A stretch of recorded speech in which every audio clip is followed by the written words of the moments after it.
네, 오늘은 어버이날입니다. 기독교는 하나님을 경외하고 하나님 말씀에 순종하는 그러한 종교이면서 부모 공경에 대해서 중요한 가르침을 주는 그러한 종교입니다.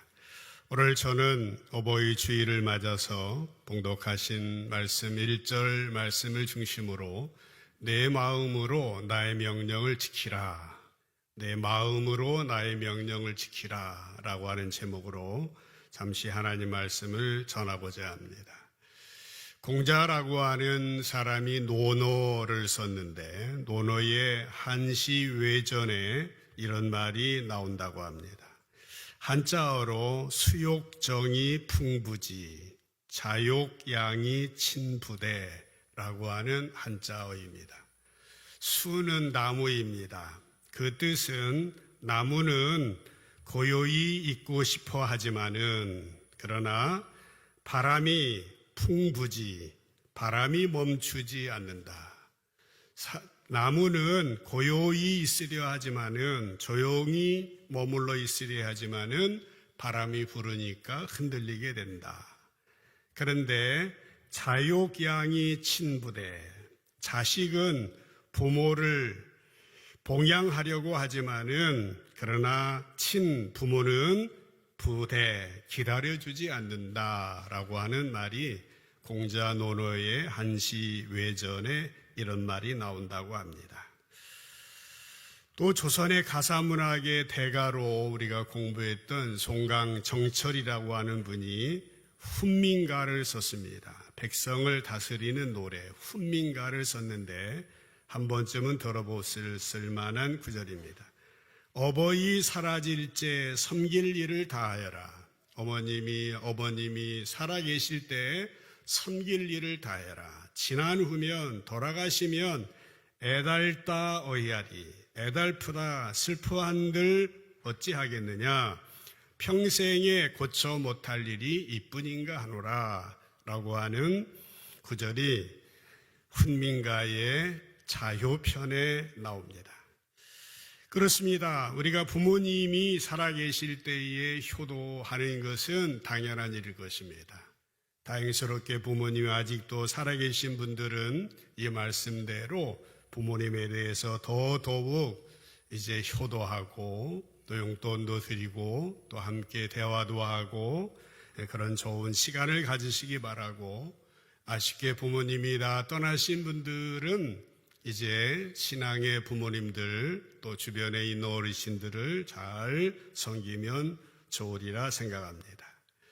뿐만 아니라 성경에도 부모 공경에 대한 가르침들이 많이 있습니다. 특별히 십계명에 보게 되면은 1계명에서 4계명까지는 하나님에 관계된 하나님을 공경하는 그런 계명이며 5계명에서 10계명까지 6개의 계명은 바로 그 첫 번째 5계명이 내 부모를 공경하라 그리하면 내 하나님 여호와가 내게 준 땅에서 내 생명이 길리라 라는 그런 계명입니다. 10번째 10가지 계명 가운데서 가장 핵심을 이루고 있는 구절이죠. 이 정신을 알아서 신약의 사도 바울은 에베소 6장 2절 3절에서 내 아버지와 어머니를 공경하라, 이것은 약속이 있는 첫 계명이니 이로써 내가 잘 되고 땅에서 장수하리라, 그렇게 말씀하였습니다.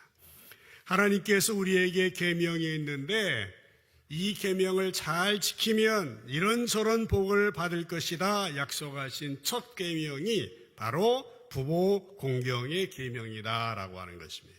우리 이 사실을 잊어서는 안 됩니다. 특별히 오늘 2023년 어버이 주일에 참여한 모든 성도들 가운데 부모님의 수고와 사랑 그리고 부모님의 기도를 생각하면서 감사하는 복된 하루가 될 수 있기를 먼저 주님의 이름으로 간절히 축복합니다. 영국의 시인 키플링이라고 하는 사람이 있습니다. 러디어드 키플링이라고 하는 사람이 오 나의 어머니라고 하는 시를 썼습니다. 그 시를 보면은 내가 높은 산에 목이 매달린다 해도 나는 압니다. 누구의 사랑이 나에게 흘러올지를 오 나의 어머니. 높은 산에 목이 매달린다 해도 부모님이 나를 향한 그 사랑은 계속되어진다. 나에게 흘러올 거다. 다음 년에 보면은 내가 깊은 바다에 빠진다 해도 나는 압니다. 누구의 눈물이 나에게 흘러올지에 대해서. 깊은 바다에 빠져도 부모님의 기도, 부모님의 눈물이 나한테 흘러올 거다. 마지막 년에는 내 영혼과 몸이 저주를 받는다 할지라도 나는 압니다. 누구의 기도가 나를 구원할지를. 오 나의 어머니. 그렇습니다. 어버이의 사랑과 눈물, 기도 덕분으로 저를 포함해서 이곳에 있는 모든 분들이 이 자리에 지금 여기까지 왔다고 하는 사실을 기억해야 할 것입니다. 그런데 그렇다면 여러분, 이 땅의 부모님들이 자녀를 향한 소원이 무엇이겠습니까? 여러 가지를 말할 수 있겠지만은 부모님들의 소원은 한 가지일 겁니다. 자식들이 잘 되기를, 자식들이 잘 되는 것이라고 볼 수 있겠어요. 자식들이 건강하게 아무 탈 없이 공부도 잘하고 건강하고 병도 들지 않고 사고도 안 나고 잘 사는 거, 이런 것이 부모의 소원일 거예요. 그러나 오늘 우리는 이런 부모님들의 소박한 소원을 한 단계 높여서 어떻게 살아가는 것이 정말 잘 사는 것인지에 대하여서 진지하게 생각해 봐야 합니다. 부모님들이 자식 잘 되는 걸 원하고 있는데 그 진정한 내용이 어디에 있는가를 생각해 보자라고 하는 것입니다. 부모님들은 부모님 차원에서, 또 자녀들은 자녀 차원에서. 옛날 어르신들은 잘 되는 것을, 자식 잘 되는 것을 입신양명한다, 그런 말을 했습니다. 입신한다, 양명한다. 중국 고전의 효경에 나오는 말이라고 그러는데, 입신양명은 출세해서 세상에 이름을 드날리는 것을 의미하는 것이죠. 우리는 이런 고전의 말들에 대하여서 그렇게 선뜻 받아들이기 쉽지는 않습니다만은, 틀렸다고 버릴 것이 아니라 진정으로 출세해서 세상에 이름 날린다고 하는 것이 무엇인지에 대하여서 진지하게 신앙적으로 생각해 볼 필요가 있다라고 하는 것입니다. 우리가 진정으로 잘 되는 일이 무엇이겠습니까? 부모님들이 우리를 향한 그 기대가 무엇이겠습니까? 살아계시든 돌아가셨든 부모님들이 우리를 위한 기대는 무엇이겠느냐? 저는 오늘 저와 함께 우리가 읽은 본문 말씀 잠언에서 그 답을 찾아보고 싶다라고 하는 것입니다. 잠언이라고 하는 것은 보통 잘 쓰지 않는 단어입니다마는 격언이다, 속담이다, 금언이다, 그런 말과 비슷한 말이 잠언입니다. 성경의 잠언은 이제 일상생활 속에서 얻은 그런 교훈들도 많이 나와 있지만은 또 많은 부분이 하나님을 믿는 신앙생활에 도움이 되는 말씀들로 어우러져 있습니다. 잠언 전체가 31장으로 되어 있는데 어느 가정에서는 매 그 1일이면 1장, 5일이면 5장, 그렇게 이 가족들이 함께 묵상하고 예배하는 그런 가정도 있다고 합니다. 오늘 말씀에 보면은 솔로몬이라고 하는 왕이 그의 아들을 향하여서 이제 그 명령하고 있는 이야기입니다. 1절 말씀을 보시죠. 내 아들아 라고 부르면서 나의 법을 잊어버리지 말고 내 마음으로 나의 명령을 지키라 라고 말하고 있습니다. 내 아들아. 자매님들은 서운하게 생각하지 마십시오. 이 속에는 아들, 딸 다 포함되어 있습니다. 자녀들아 라고 하는 말일 거예요. 나의 법을 잊어버리지 말고 내 마음으로 나의 명령을 지키라. 마음으로 지키라고 하는 겁니다. 세번역 성경에 보니까 내 마음에 간직하라. 나의 법을 내 마음에 간직하라. 그런 교훈입니다. 그리고 2절에 보면은 그리하면 그것이 내가 장수하여 많은 해를 누리게 하며 평강을 더하게 하리라 라고 하는 약속이에요. 솔로몬 아시죠? 아주 특별한 사람입니다. 지혜로운 사람입니다. 그래서 그의 지혜를 배우려고 주변 사람들을 물론이거니와 심지어 다른 나라, 먼 나라에서까지 많은 사람들이 몰려왔습니다. 성경 열왕기상 4장 29절로 34절에 보면은 자세하게 그때의 상황들이 나와 있습니다. 29절 보시죠. 하나님이 솔로몬에게 지혜, 총명을 심히 많이 주시고 또 넓은 마음을 주셨는데 바닷가의 모래와 같았다라는 겁니다. 솔로몬의 지혜가 동쪽 모든 사람의 지혜와 애굽의 모든 지혜보다 뛰어났다. 그는 모든 사람보다 지혜로워서 예스라 사람 에단, 마올의 아들 헤만, 갈골, 다르다 보다 나았고 그의 이름이 사방 모든 나라에 들렸다.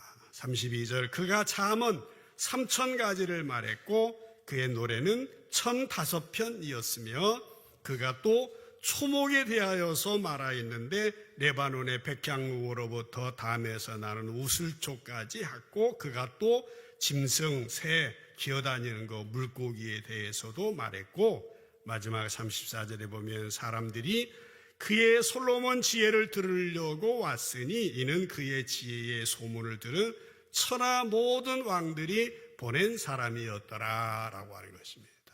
솔로몬은 이렇게 지혜로운 사람이었습니다. 이 땅의 모든 사람들이 알아주는 사람이었습니다. 그런데 우리가 알고 있습니다. 그의 말년은 본이 되는 삶을 살지 못했습니다. 그런 지나친 공명심으로 대대적인 토목공사를 일으켜서 백성들을 힘들게 하였고 결국에는 그의 나라는 그의 아들 때부터 남북으로 나눠지게 되어졌던 것이죠. 더 그 문제가 있었던 것은 그런 이방 나라 여인들과 정략 결혼을 함으로 인하여서 이방신들이 우상 숭배에 물들게 되었고 하나님을 멀리하며 부귀영화를 탐닉하였던 것입니다. 그 결과 그의 말년에는 하나님 없이 살았던 자신의 삶이 모든 것이 헛됐다라는 사실을 깨닫게 되었고 전도서와 같은 그러한 책을 쓰기도 하였습니다. 그가 쓴 잠언은 3000개라고 했는데 대부분의 잠언들은 그의 말년에 크게 깨달음을 얻고 쓴 것이라고 알려져 있습니다. 특별히 우리가 보는 잠언 3장도 자신의 경험에 비추어서 자기 아들들에게 꼭 남기고 싶은 말인 것 같습니다. 그는 자기 아들들에게 크게 3가지를 부탁하였는데요. 첫 번째로 그의 자녀들을 향하여서 성실하라라고 말하고 있습니다. 성실하라. 보통 우리가 알고 있는 그런 성실, 그런 성실일 겁니다. 성경을 보시죠. 3절에 보시면은 인자와 진리가 내게서 떠나지 말게 하고 그것을 내 목에 매며 내 마음판에 새기라. 중요한 단어입니다. 인자와 진리 기억해 놓으세요. 인자보다 진리를 먼저 설명할 겁니다. 이 성실이라고 하는 말, 우리 개역개정 성경에는 진리라고 되어 있는데 원어의 의미를 생각하면은 성실이라고 해석하는 것이 더 정확한 표현일 것입니다.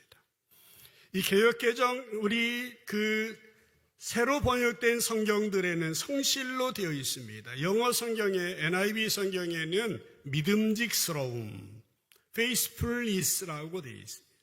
우리 찬양에도 오 신실하신 주 내 아버지요 신실함입니다. 성실, 진리. 킹 제임스 버전이나 NASB 같은 성경에는 진리라고 되어 있습니다. truth라고 되어 있습니다. 여러분, 왜 우리가 성실하게 살아야 합니까? 어떤 사람이 우리를 향하여서 성실하게, 믿음직스럽게, 진리에 입각해서 살아야 한다, 살아야 하느냐라고 묻는다면은 뭐라고 대답하시겠습니까? 우리가 믿는 하나님은 성실하신 분이고 진실하신 분이기 때문에 라고 대답하면 될 것입니다. 그렇습니다. 하나님께서는 당신의 자녀들에게 약속하신 것을 신실하게 지켜주시는 분입니다.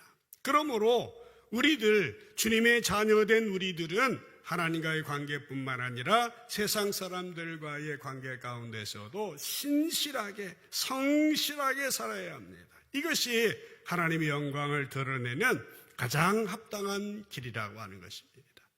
솔로몬은 자기 아들, 자녀들을 향하여서 하고 싶은 말의 처음이 바로 성실입니다. 신실입니다. 진리라고 하는 것입니다. 이게 우리의 삶의 기반이 되고 기초가 되어야 한다는 사실입니다. 에베소 6장 5절 6절에 보면은 종들아 두려워하고 떨며 성실한 마음으로, 여기 성실이 나옵니다. 성실한 마음으로 육체의 상전에게 순종하기를 그리스도께 하듯 하라 말씀했습니다. 성실한 마음, 신실한 마음입니다. 새번역 성경에는 참마음으로라고 번역이 되어 있습니다.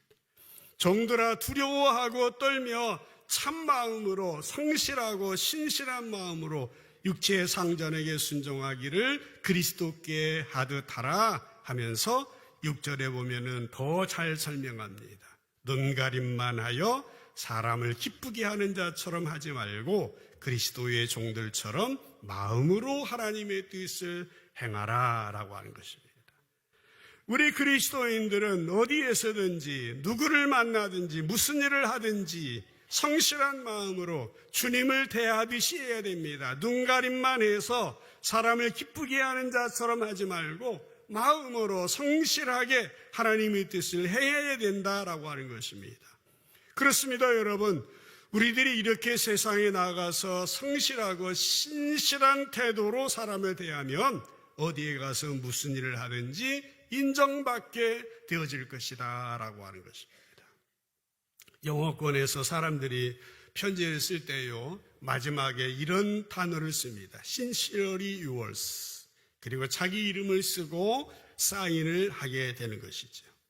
신시얼이라고 하는 것은 신실하게, 당신에게, 그런 말인데, 이 신시얼이라고 하는 영어 단어는 라틴어 신체루스라고 하는 말에서 나왔다고 합니다. 신체루스라고 하는 말은 양초를 먹이지 않았다라는 뜻이라고 합니다. 양초를 먹이지 않았다. 물 먹이지 않고, 풀 먹이지 않고, 양초를 먹이지 않았다.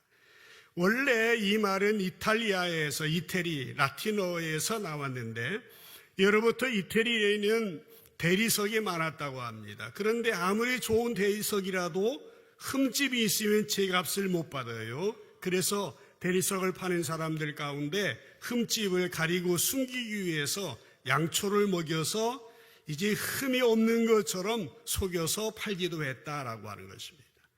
그래서 이 대리석은 양초를 먹이지 않은 순수한 대리석입니다 라고 말할 때 신체루스라고 하는 말을 사용했다 그래요.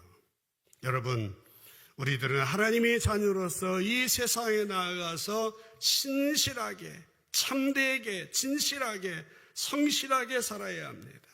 양초를 먹이지 않는 것처럼 그러한 삶이 바로 솔로몬이 아들들에게 원했던 첫 번째의 명령이다라고 하는 사실입니다. 성실함, 참됨, 진실함, 진리에 입각한, 말씀에 입각한 그런 삶이 부모님이 잘 되기를 원하는 그런 삶의 기본이다라는 겁니다. 두 번째로 솔로몬이 자기의 경험에 비추어서 아들에게 하고 싶은 두 번째 명령은 사랑이었습니다. 사랑입니다. 3절을 한번 다시 보시죠.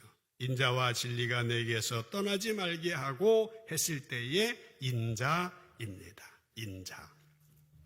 인자라고 하는 말은 우리가 인자하다, 자비롭다 그렇게 생각이 되시지만은 그러나 원래 성경에는 사랑으로 번역이 되어 있습니다.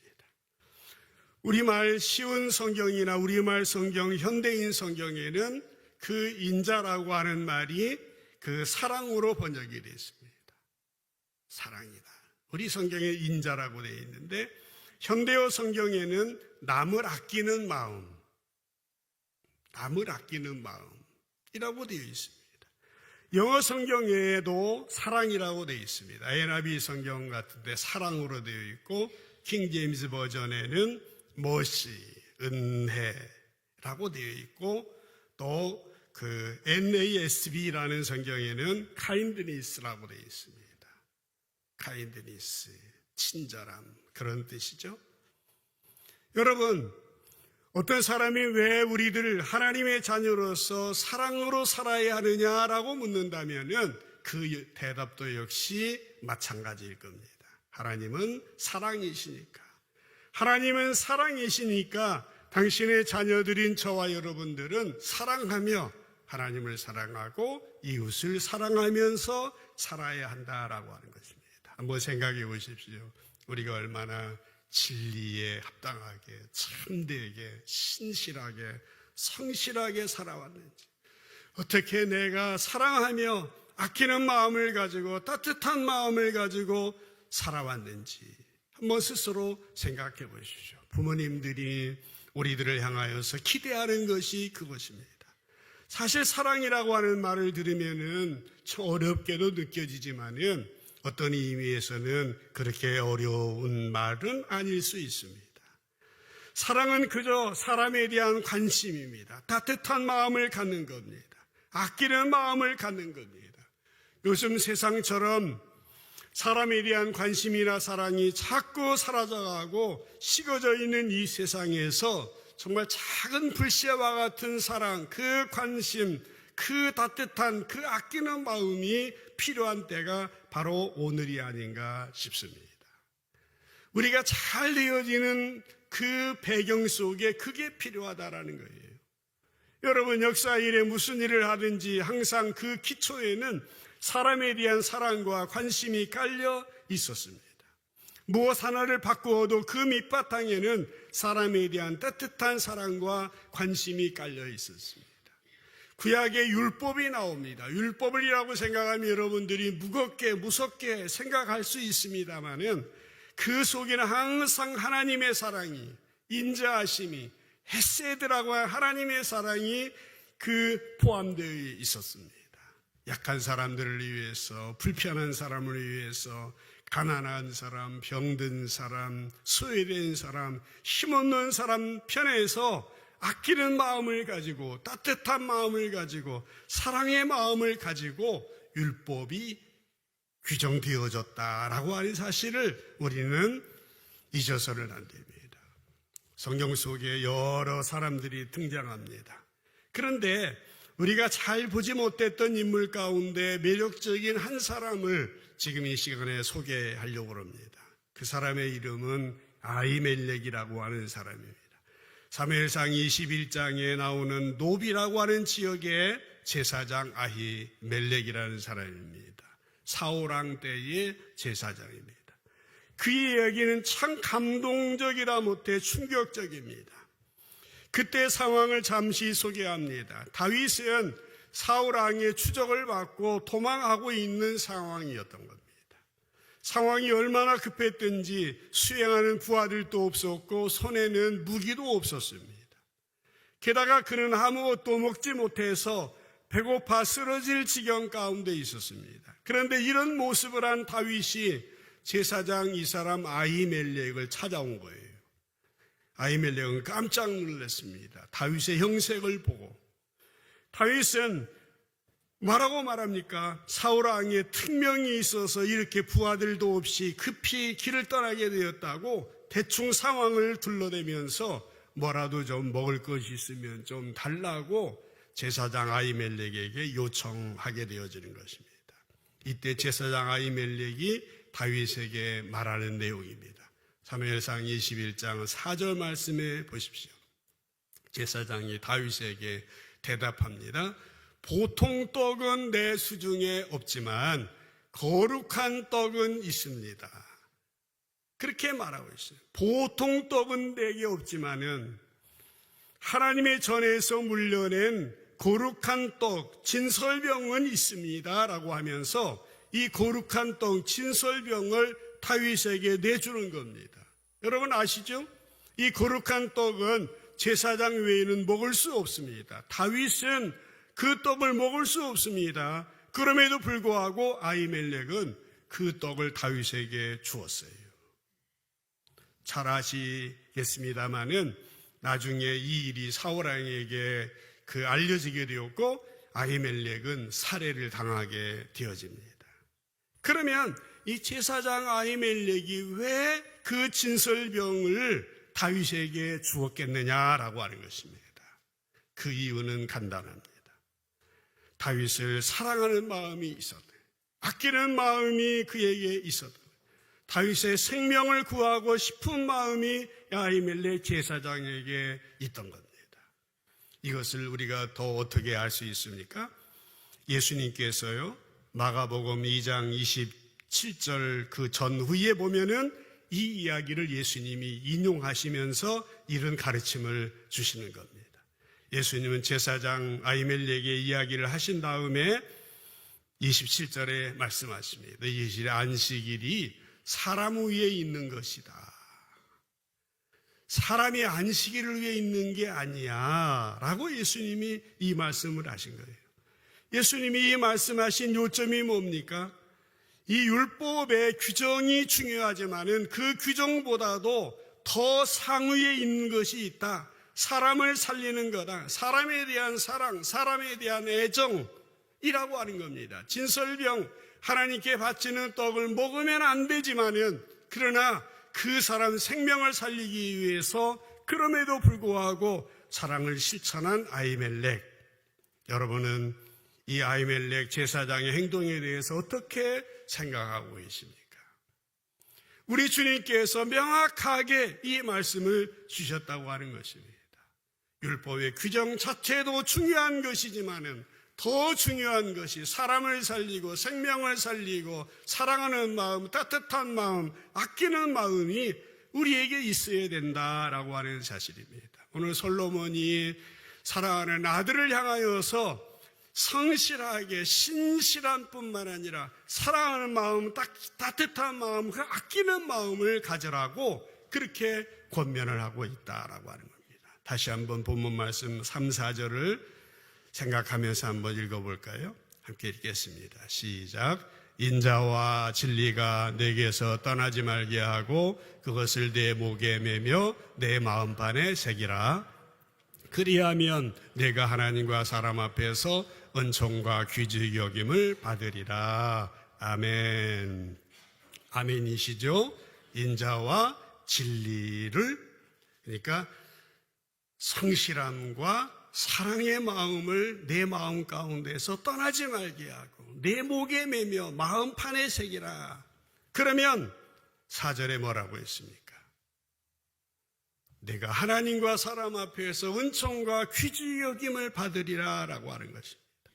저는 이 말씀을 읽으면서 성경에도 입신양명에 대한 말씀이 있구나 하는 생각을 했습니다. 입신양명. 그러나 이 입신양명은 단순히 출세해서 부귀영화를 누리는 입신양명이 아니라 성실한 마음을 가지고 사랑의 마음을 가지고 살아갈 때에 하나님이 허락하시는 입신양명이 있구나 하는 사실을 깨닫게 됩니다. 이것이 우리 성도들에게, 특별히 다음 우리의 자녀 후손들에게 이제 여러분의 기도, 여러분의 삶, 여러분의 인격을 통해서 선수되어져서 정말 입신양명을 이루는 우리 삼성제일교회 모든 가족들 되어지시기를 주님의 이름으로 간절히 축복합니다. 마지막 한 가지 말씀만 더 드리겠습니다. 솔로몬은 자기의 경험에 비추어서 아들에게 하고 싶은 세 번째 말입니다. 그것은 뭡니까? 모든 일에 있어서 먼저 하나님을 인정하라라고 하는 것입니다. 모든 일에 먼저 하나님을 인정하라. 6절 말씀인데요. 너는 범사에 그를 인정하라. 그리하면 내 길을 지도하시리라 말씀했습니다. 범사에 하나님을 인정하라라고 하는 겁니다. 여러분, 하나님 인정하는 게 뭡니까? 하나님의 뜻을 구하는 겁니다. 자신의 뜻을 구하는 것이 아니라 하나님의 뜻을 구하는 겁니다. 하나님의 뜻을 구하려면 어떻게 해야 됩니까? 하나님의 말씀, 하나님의 성품, 하나님이 하신 그 사역을 우리가 봐야 되지 않습니까? 그래서 우리는 성경이 우리의 진리의 기준이 되고 표대가 되는 겁니다. 그래서 우리가 성경을 읽을 때에 그냥 문자 그대로 읽으면 안 됩니다. 그 말씀을 깊이 새기면서 그 말씀을 받아들여야 됩니다. 그 말씀의 정신을 우리의 삶 속에, 우리의 생각 속에 스며들게 됩니다. 마치 뿌리 깊은 나무가 땅속 깊은 곳에서 물을 빨아들이듯이 하나님 말씀에 뿌리를 깊이 내려야 됩니다.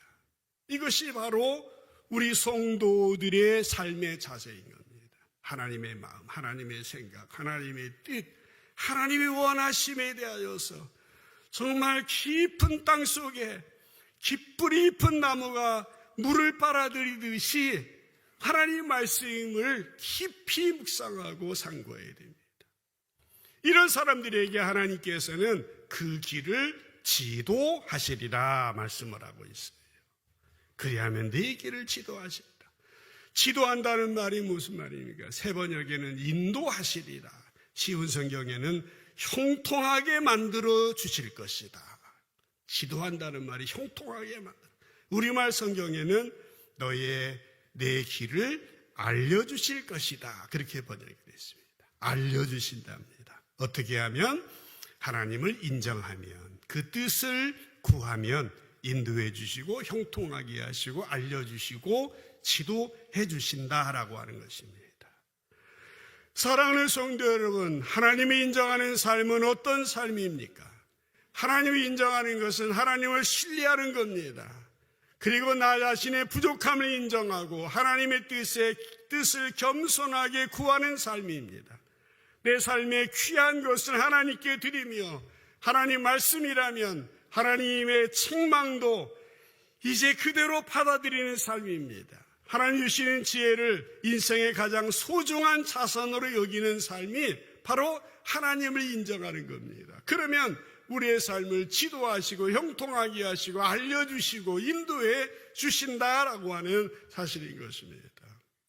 오늘 어버이 주일을 맞아서 어버이의 은혜를 생각하면서 성실함과 사랑으로 하나님을 인정하면서 살아가는 우리들이 되었으면 좋겠습니다. 그때의 부모님이 기뻐하실 것이고 하나님께서 기뻐하시며 은총과 귀중히 여김을 받게 되어진다라고 하는 사실입니다. 부디 우리 모든 성도들 한 분 한 분들 자녀들을 향한 그 애틋한 마음들이 있으시지 않습니까? 이제 자녀들을 향한 기도도 이제 그렇게 하세요. 잘 되기를 원한다라고 하는 그런 말을 더 자세하게 풀어서 우리 자녀들이 하나님 진실하게 해주세요, 성실하게 해주세요, 신실하게 해주시고 참된 마음을 허락해 주세요. 우리 자녀들의 마음 가운데 사랑의 마음을 주세요, 따뜻한 마음을 주세요, 어려운 사람을 아끼는 마음을 주세요. 하나님의 뜻을 인정하면서 살아가는 자녀 후손들 되게 해주세요. 그래서 이들이 은총을 받고 귀재 여김을 받게 해주세요. 그렇게 우리가 기도할 때 우리의 삶도 그렇게 바뀌어지고 또 우리의 자녀 후손들도 그렇게 될 거예요. 그러면 이 땅에 하나님 나라 천국이 이루어지게 되어질 것이고 주님의 복음이 우리의 삶과 인격을 통해서 세상 사람들에게 전해지게 되어질 것입니다. 부디 성령 하나님이 여러분에게 함께 하셔서 세상에서 말하는 입신양명이 아니라 오늘 말씀에서 약속하신 입신양명을 이루는 아름다운 믿음의 가문들 이루게 되기를 주님의 이름으로 간절히 축복합니다. 기도합시다.